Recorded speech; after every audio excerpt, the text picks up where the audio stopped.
शुरू करना होया। मैं सरजीत सिंह फूल सूबा प्रधान भारतीय किसान यूनियन क्रांतिकारी ते जिहड़ा अज दा यह एक्शन प्रोग्राम है जिहड़ा संयुक्त किसान मोर्चे दे सद्दे ते है, यह सवेरे 8 बजे तो लैके कल दे 8 बजे तक 24 घंटिਆਂ ਲਈ ਜਿਹੜੀ ਇਹ KMP है ਇਹਨੂੰ ਮੁਕੰਮਲ ਜਾਮ ਕਰਨ ਦਾ प्रोग्राम है ਤੇ ਉਹ 8 ਵਜੇ ਤੋਂ शुरू हो चुक्या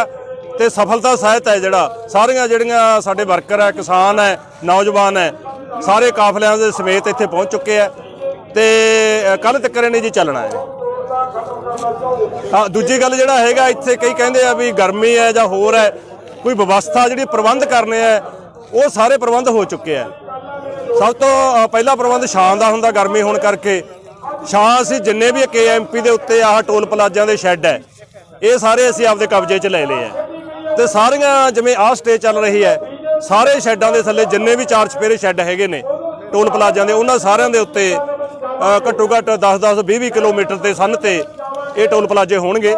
ਉਹਨਾਂ ਸਾਰਿਆਂ ਦੇ ਸੰਨ ਤੇ ਜਿਹੜੇ ਆਪਣੇ ਸਟੇਜਾਂ ਚੱਲ ਰਹੀਆਂ ਨੇ, ਪਾਣੀ ਦਾ ਵੀ ਪ੍ਰਬੰਧ ਕੀਤਾ ਹੋਇਆ, ਚਾਹ ਦਾ ਲੰਗਰ ਦਾ ਹੋ ਜਾਊਗਾ, ਹਵਾ ਰਹਿ ਜਾਂਦੀ ਹੈ, ਹਵਾ ਕੁਦਰਤ ਵੱਲੋਂ ਹੀ ਚੱਲ ਰਹੀ ਹੈ, ਹਵਾ ਦਾ ਪ੍ਰਬੰਧ ਕਰਨ ਦੀ ਕੋਈ ਲੋੜ ਨਹੀਂ ਜੀ। ਦੇਖੋ ਜੀ ਕੱਲ ਜਦੋਂ इधर फैसला हो गया सीगा संयुक्त किसान मोर्चे वालों लखे सिधाणे नूं अपने मोर्चे वालों अपने कलावे च लैण दा ते उहदा बकायदा ऐलान हो गया प्रेस कॉन्फ्रेंस करके। उदों बाद लखे सिधाणे वालों ऐलान करता सीगा भी 9 तरीक नूं असीं मस्तूआणा साहब जिहड़ा गुरुद्वारा है उत्थों सारे नौजवान मेरे समेत सारे असीं काफले समेत दिल्ली पहुंचांगे ते उदों बाद जिहड़ा अज वाला जिहड़ा KMP दा 24 घंटे वाला जाम है ਉਹਦੇ ਵਿੱਚ ਸ਼ਾਮਲ ਹੋਵਾਂਗੇ। ਉਹ ਪਹਿਲੇ ਹੀ ਐਲਾਨ ਹੋਇਆ ਤੇ ਸਾਰਾ ਮੀਡੀਆ 'ਚ ਸੋਸ਼ਲ ਮੀਡੀਆ 'ਚ ਦੂਜੇ ਮੀਡੀਆ 'ਚ ਆਇਆ ਹੋਇਆ ਤੇ ਉਸੇ ਐਲਾਨ ਮੁਤਾਬਕ ਕੱਲ ਅਸੀਂ ਮਸਤੂਆਣਾ ਸਾਹਿਬ ਤੋਂ ਜਿਹੜਾ ਸਾਰਾ ਕਾਫਲਾ ਸੀਗਾ ਉਹ ਜਿਹਦੇ ਵਿੱਚ ਗੱਡੀਆਂ ਸੀਗੀਆਂ ਹਜ਼ਾਰਾਂ ਗੱਡੀਆਂ ਦਾ ਜਿਹੜਾ ਕਾਫਲਾ ਉੱਥੋਂ 12-1 ਵਜੇ ਚੱਲਿਆ। ਅਸੀਂ ਮੂਹਰੇ ਉਹਦੀ ਅਗਵਾਈ ਕੀਤੀ ਆ ਕਿਸਾਨ ਆਗੂਆਂ ਨੇ, ਮੈਂ ਸੀਗਾ, ਆਪਣਾ ਮਨਜੀਤ ਸਿੰਘ ਰਾਏ ਸੀਗਾ, ਸੰਯੁਕਤ ਕਿਸਾਨ ਮੋਰਚੇ ਦੇ ਬਲਦੇਵ ਸਿੰਘ ਸਿਰਸਾ ਸੀਗਾ। ਇਹਨਾਂ ਆਗੂਆਂ ਦੀ ਅਗਵਾਈ ਦੇ ਵਿੱਚ ਉਹ ਸਾਰੇ ਦਾ ਸਾਰਾ ਲੱਖਾ ਸਿਧਾਣਾ ਤੇ ਉਹ ਜਿਹੜੇ ਨੌਜਵਾਨ ਹੈ ਹਜ਼ਾਰਾਂ ਦੀ ਗਿਣਤੀ 'ਚ ਉਹ ਕੱਲ ਕਾਫਲੇ ਸਮੇਤ ਇੱਥੇ ਪਹੁੰਚ ਗਏ ਹੈ ਤੇ ਹੁਣ ਉਹ ਸਾਰੇ ਦੇ ਸਾਰੇ ਨੌਜਵਾਨ ਹੈ ਇਹ KMP ਵਾਲੇ ਜਾਮ ਦੇ ਵਿੱਚ ਵੀ ਸ਼ਾਮਲ ਹੋ ਗਏ ਹੈ। ਨੌਜਵਾਨ ਵੀ ਆ ਗਏ, ਲੱਖਾ ਸਿਧਾਣਾ ਵੀ ਆ ਗਿਆ। ਲੋਕਾਂ ਨੂੰ ਕੀ ਅਪੀਲ ਕਰਨਾ ਚਾਹੋਗੇ ਜੀ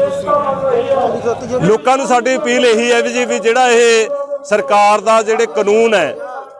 ਕਾਲੇ ਕਾਨੂੰਨ ਹੈ ਤੇ ਜਿਹੜਾ MSP ਵਾਲਾ ਮਸਲਾ ਹੈ ਇਹ ਸਾਡੀ ਜ਼ਿੰਦਗੀ ਮੌਤ ਦਾ ਮਸਲਾ ਹੈ। ਜ਼ਿੰਦਗੀ ਮੌਤ ਦਾ ਮਤਲਬ ਇਹ ਹੈ ਜੇ ਅਸੀਂ ਕਾਮਯਾਬ ਹੋ ਗਏ ਤਾਂ ਸਾਡੀ ਜਿਉਂਦੇ ਰਹਿ ਗਏ, ਅਸੀਂ ਜੇ ਨਾ ਕਾਮਯਾਬ ਹੋਏ ਤਾਂ ਇਹਦਾ ਮਤਲਬ ਮੌਤ ਹੈ, ਸਾਡੀ ਹੋਂਦ ਦਾ ਖਾਤਮਾ ਹੈ। ਇਹਨੂੰ ਅਸੀਂ ਇਸ ਕਰਕੇ ਇਹਨੂੰ ਜਿਹੜਾ ਜ਼ਿੰਦਗੀ ਮੌਤ ਦਾ ਇਹ ਮੋਰਚਾ ਹੈਗਾ ਦਿੱਲੀ ਵਾਲਾ ਮੋਰਚਾ ਇਹਨੂੰ ਸਫਲ ਕਰਨ ਲਈ ਠੀਕ ਆ। ਹੁਣ ਤੱਕ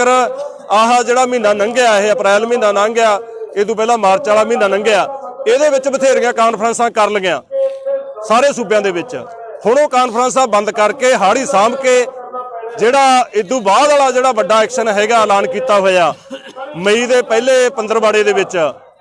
ਪਾਰਲੀਮੈਂਟ ਤੱਕ ਕੂਚ ਕਰਨ ਵਾਲਾ, ਪੈਦਲ ਕੂਚ ਵਾਲਾ ਤੇ ਪਾਰਲੀਮੈਂਟ ਅੱਗੇ ਧਰਨਾ ਮਾਰਨ ਵਾਲਾ, ਡੇਰਾ ਲਾ ਕੇ ਬੈਠਣ ਵਾਲਾ, ਇਹਦੀ ਖਾਤਰ ਉਹ ਆਪਣੀਆਂ ਸਾਰੀਆਂ ਤਿਆਰੀਆਂ ਕਰ ਲੈਣ ਤੇ ਸਾਰੇ ਦੂਰ ਨੇੜੇ ਵਾਲੇ ਮਈ ਦੇ ਸਾਰਾ ਕੰਮ ਨਿਬੇੜ ਕੇ ਮਈ ਮਹੀਨੇ ਦੇ ਵਿੱਚ ਇੱਥੇ ਦਿੱਲੀ ਪਹੁੰਚ ਜਾਣਗੇ। ਬੰਦ 24 ਘੰਟੇ ਚੱਲੂਗਾ ਜਾਂ ਵੱਧ ਵੀ ਚੱਲ ਸਕਦਾ ਜੀ? ਨਹੀਂ ਜੀ, ਇਹਦਾ ਫੈਸਲਾ ਜਿਹੜਾ ਹੈਗਾ ਅਸੀਂ ਐ ਨਹੀਂ ਕਰਦੇ ਹੁੰਦੇ ਵੀ ਕੱਗੇ ਕੁਛ ਹੋਰ ਤੇ ਕਰਗੇ ਕੁਛ ਹੋਰ। ਇੱਕ ਵਾਰੀ ਇਹ 24 ਘੰਟਿਆਂ ਦੇ ਹੋਇਆ, 24 ਘੰਟਿਆਂ ਬਾਅਦ ਇਹ ਸਮਾਪਤ ਹੋਊਗਾ ਤੇ ਦੂਜਾ ਜਿਹੜਾ ਮਈ ਮਹੀਨੇ ਵਾਲਾ ਜਿਹੜਾ ਐਕਸ਼ਨ ਪ੍ਰੋਗਰਾਮ ਹੈ ਪਾਰਲੀਮੈਂਟ ਵਾਲਾ ਉਹਦੀਆਂ ਤਿਆਰੀਆਂ ਹੋਣਗੀਆਂ ਜੀ।